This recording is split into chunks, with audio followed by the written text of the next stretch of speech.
we want to talk with. Oh, we're in video now. know. That's, of course, Emily is. I'm not sure if our mics are still on. I think it is. I think it is. Come on over, Mike. in, Mike. Just showing a little bit of our next guest, Emily's cohort at 11 o'clock, Mike Ruzzi. Hi, Mike. Thanks for being here. Yeah. So Monday through Thursday, Emily joined you at 11, right? How did she finagle the Friday night off? That's I don't know. I guess we don't Emily get got into that. things done. No, she did her. she earned Yeah. it. She, you know, I heard the stories about her entrance when she came to work.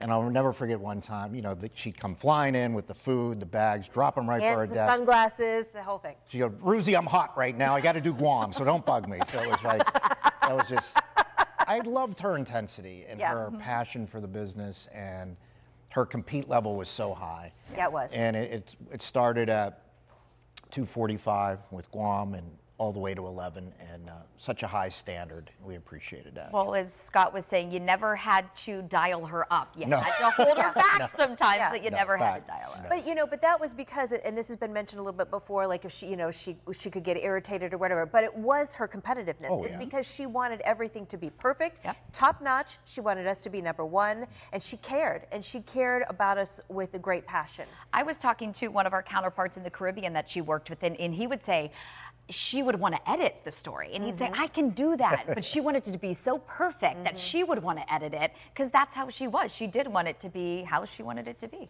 Well, what a lot of people didn't see after 6:30 is with the young reporters, she would sit there, work with their scripts, work with their editing.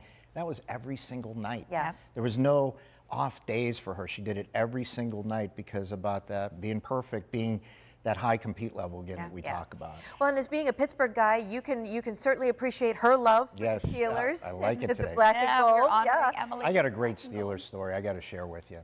I just transitioned from sports to news. This is like 10 years ago. And our boss at the time said, don't do the package. Just go with the sports guys and do the interviews after the game. I want to low key this. We don't want people to see you doing sports. The game ends, and at that time we were allowed on the field. Steelers win in a last-second field goal. We run on the field. We interview the kicker. She's at the game with her husband. They put me on the Jumbotron. So there's me. She takes a picture of it. She goes, send it to me. Your gig's up. 70,000 people and everyone on TV just saw you're still doing sports. I believe they were season ticket holders of the Steelers, Yes. for her husband. Yeah, they had great seats on the 40-yard line on the Steelers side. And there was one game they played against the Browns. And she was very unhappy with the finish. And she's texting me questions to ask after the game. It was great.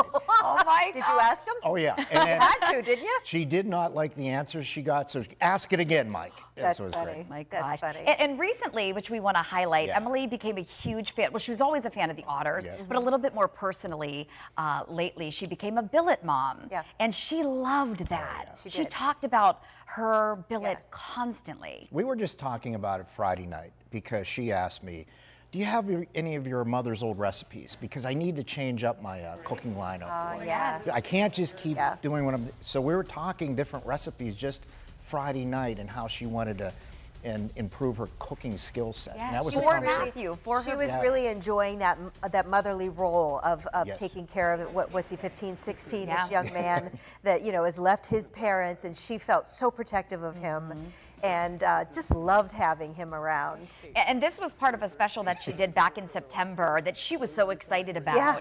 And he taught her to skate. They were on the ice together. And at one moment, she takes a big fall. I remember And that. a couple days later, she comes in the newsroom. She's like, look at this bruise. All bruised. You guys, and she was so bruised. But they had a skating competition. He went backwards and still smoked her.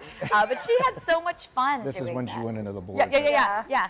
But she, Oh, this one's gonna hurt. Oh, she said. poor Emily. I remember when she came back from that story that night, she could not move. Yeah. It was classic. Yeah. She did have so much fun, but she was a sports fan. Oh, and she she knew what loved she was it. talking about. Oh, every Monday, Steelers, Penguins, we ran the gamut. Yeah. All sports. Yeah. So she loved it. It was great.